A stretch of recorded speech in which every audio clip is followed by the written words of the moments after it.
Hi friends, welcome back to my channel to be prolific vlogs. आज मेरे vlog में मैं आपके साथ हमारा गणपति का शॉपिंग हम लोग क्या क्या किया था और डेकोरेशन कैसे किया था ये सब आपके साथ शेयर करने वाले हो। तो पहले पहले हम लोग ने फ्लावर मार्केट में गए थे। ये कल्याण का सबसे बड़ा फ्लावर मार्केट है। इधर बहुत सारा वैरायटी का फ्लावर्स मिलते हैं आप लोग को, और नॉन सीजन में आप लोग ये मार्केट विजिट करेंगे तो बहुत सस्ता में फ्लावर्स मिलता है। और सीजन टाइम में लाइक पूजा गणपति का सीजन है तो अभी तो सब महंगा रहेगा, तो चलेगा। पूजा को कच्चा नहीं करते किधर करते हम लोग। तो हम लोग इधर गए थे, पहले फ्लावर्स वगैरह खरीद किया था। जो उसके बाद ये सब पत्री बोलते हैं ना, जो गणपति का टाइम हम लोग यूज़ करते हैं, वो सारा पत्री है। पूरा बिजी है मार्केट। तो नॉर्मल टाइम आप लोग देखेगा ना बहुत खाली खाली दिखाई देता है। बाद में हम लोग उधर से चली आ गया घर पे। तो तभी हम लोग रास्ता में वो गणपति डेकोरेशन के लिए हम लोग एक फ्रेम ले रहे। ये फ्रेम है, ये पीओपी में यूज़ करते हैं। ये जो भी थिंग्स या यूजिंग पहले उसको कट किया था। मेरे को भी मालूम नहीं मेरा हस्बैंड क्या करने वाला है। उसने बोला मैं कुछ करके दिखाने वाले हैं तुमको, तो चुप बैठो करके बताया। इसके लिए मैं चुपचाप सिर्फ उसको मदद करके बैठा। So he started doing his work. जो अभी हम लोग गणपति रखते वक्त जो मंदिर जैसा हम लोग बनाते हैं ना, वो हम लोग बना रहे अभी। तो इसके लिए वो सारा हम लोग देखो ऐसे स्टैंड जैसे बनाया। नेक्स्ट उसका तैयारी रेडी शुरू है हमारा घर पे। तो आफ्टर सब फिटिंग की हम लोगों ने ड्रिलर यूज़ करके the final look is this one. तो अंदर गणपति को बिठाने का है, फिर इसको हम लोग डेकोरेशन कर सकते हैं, बहुत सुंदर दिखेगा। पहले बार बनाया हम लोग, नहीं तो हमारा अलग डेकोरेशन रहते हैं हर साल में। तो अभी नाइट हो गया, तो होने के बाद अभी 2 डेज ही बाकी है ना हम लोग को गणपति का है। इसके लिए मतलब कल से स्टार्ट किया था हम लोग ने। मैं आज वीडियो शेयर कर रहे आपके साथ। कल हम लोग ने शुरू किया था। हम लोग अभी चार्ट पेपर यूज़ करके सारा फ्लावर्स और लीव्स ऐसा कुछ डेकोरेशन करने का सोचा था। मेरा हस्बैंड तो थक गए, वो बना के वो बोले मेरा ड्यूटी ख़त्म हो गया, अभी तुम्हारा ड्यूटी चालू करके बताया। तो वो सो गया खाना खा के। फिर मैं और मेरे को मदद करने के लिए मेरे दोनों बच्चे भी है। हम तीनों बैठ के अभी ट्राई कर रहे क्या करूँ कैसे करूँ करके। तो शुरू तो किया हम लोग ने, कुछ तो करेगा। तो पहले तो बिगनिंग तो चाहिए, तो हम लोग पेपर कटिंग वगैरह चालू किया था।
This is the final decoration of Ganpati. कैसे लगा आप लोगों को? अच्छा लगा ना? हम लोगों ने पहले बार किया तो मेरे को बहुत बहुत अच्छा लगा था ये देख के।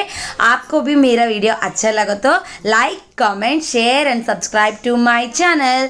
सी you in tomorrow's puja video. Bye bye friends.